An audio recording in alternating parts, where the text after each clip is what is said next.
금리 대폭 인하. 예. 미국의 물가가 그래도 상당히 걱정했던 것보다 많이 안정적이죠. 6월 11일 날 소비자 물가가 예상보다는 낮게 올랐지 않습니까? 2.8% 거는 소비자 물가가 6월 11일이요. 큰 뉴스였습니다. 여기 이제 힘을 얻어가지고 여러분들 정시가 조금 더 힘을 받았죠.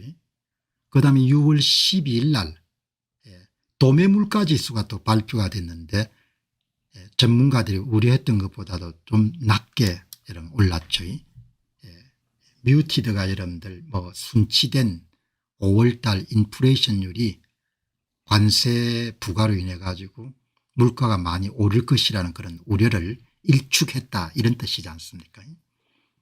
소비자 물가나 도매 물가 지수가 다 이제 상대적으로 안정적인 거죠. 트럼프 대통령 노래를 부르죠. 11일 날 미국의 소비자 물가 지수가 발표되니까 CPI just out 이제 막 여러분들 발표가 됐습니다. 좋은 숫자입니다. 예. 미 연준은 그냥 찔끔찔끔 내리지 않고 한 1%포인트 정도 금리 낮춰야 됩니다. 여기서 여러분들 대통령 고민을 알 수가 있는 겁니다. 그러니까 일론 머스크가 도널드 트럼프 대통령한테 좀 잘해야 되는 겁니다. 왜냐하면 영감님이 열심히 잘해보려고 하는데 그걸 괴롭혀서 안 되는 거죠. 고민이 얼마나 많겠습니까? 이게 26살 정도 차이가 나니까 일론 머스크가 그냥 아버지 뻘이다 생각하고 뭐 좀 이견이 있더라도 우회적으로 이야기하고 잘 모셔야 되는 거죠. 여기 이런 미국 대통령 고민 보시기 바랍니다. 자리는 화려하지만 고민이 많은 겁니다. 내가 관심 가지는 것은 미국의 주가가 아니고 미국제 수익률입니다. 그렇게 여러 번 이야기했지 않습니까? 금리 내려가면은 pay much less interest on debt 만기가 돌아오는 미국채에 대한 이자 지급이 좀 지급액을 줄일 수 있습니다. 얼마나 대통령이 고민을 하고 있는 겁니다. 미 연방 예산의 25%를 지금 여러분들 이자로 지급하지 않습니까? 그 이자를 여러분들 지급액을 줄이려면은 국제 수익률이 낮아져야 되는데 그 국제 수익률이 낮아지려면 여러분들 기준금리가 낮아져야 되는 거죠. 만기 도래할 부채에 대한 이자를 훨씬 더 지불할 수 있을 겁니다. 파월 의장 금리 좀 내려라 이야기지 않습니까? 대통령 고민이 여기서 다 나오는 겁니다.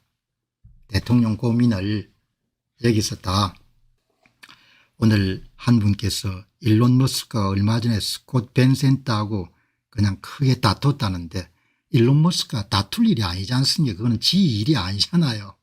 아니 일론 머스크가 정보효율부 부서의 수장으로 있는 거지 스콧 벤센트하고 여러분들 어떤 사람 임명하는 걸 두고 뭐죠 나사 수장인지 뭔지 임명하는 거고 다툴 필요가 없지 않습니까? 그러니까 대통령 자리가 참 힘든 겁니다. 좀 좋아라 하고 이렇게 방치해 놓으면 그냥 기어오르니까. 여기서 대통령 고민을 참 많이 볼 수 있는 겁니다. 자, 여기 이제 오늘 도매 물가 지수가 내려간 겁니다.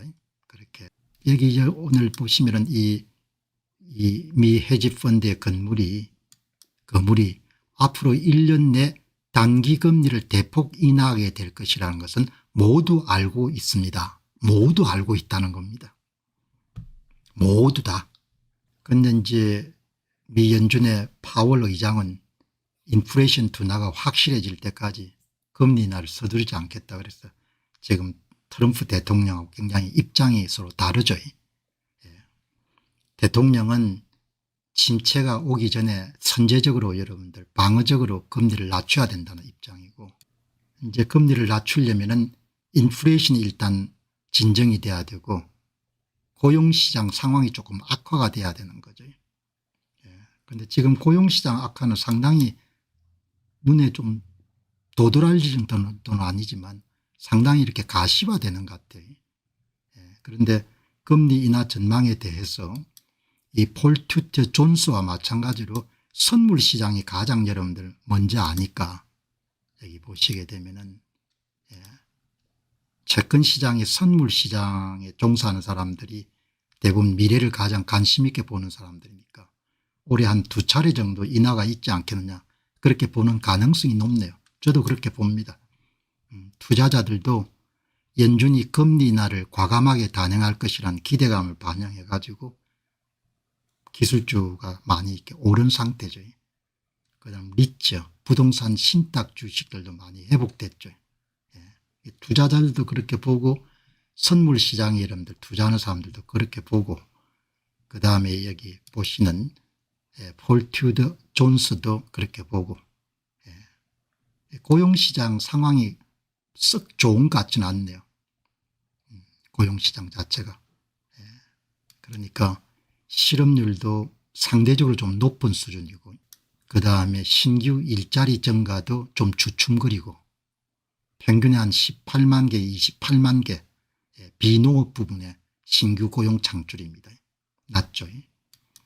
그다음에 구인 건수도 눈에 띌 정도로 줄어들고 그다음에 임금 상승률도 둔화되고 그런 고용시장이 이렇게 타이트하지 않다는 이야기죠. 그다음에 이제 뭐 여러 가지 설문이라든지 고용시장 분위기 이런 부분들도 좋지 않기 때문에 아마 조만간에 금리 인하에 대한 그런 좋은 소식들이 들리지 않겠느냐 그렇게 봅니다. 그러면 이제 대통령은 입만 열면은 그냥 금리 인하라고 아우성인 거죠. 아무튼 간에 트럼프 대통령 재임하고 있는 동안은 주식시장은 괜찮을 것 같다 생각이 듭니다. 굉장히 그 성장 친화적인 그런 정책을 펴기 때문에.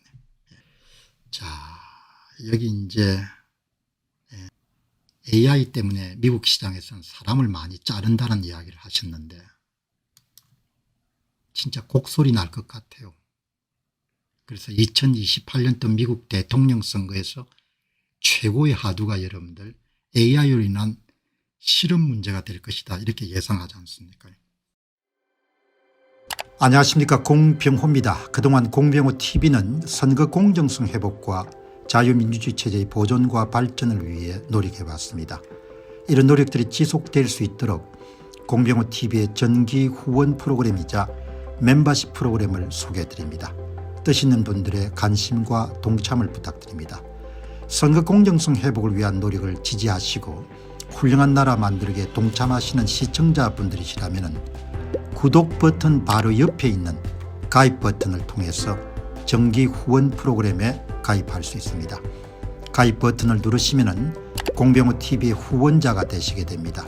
여러분의 후원이 선거 공정성 회복을 위한 노력에 힘을 더할 수 있을 뿐만 아니라 자유민주주의 체제의 수호를 그리고 발전을 통해 여러분과 후손들의 삶에 빛과 소금이 될 것입니다.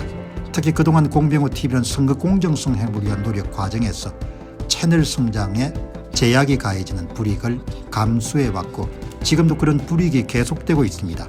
그럼에도 불구하고 너무나 중대한 문제이기 때문에 공병호TV의 노력은 계속될 것입니다. 여러분의 깊은 관심을 부탁드립니다. 감사합니다.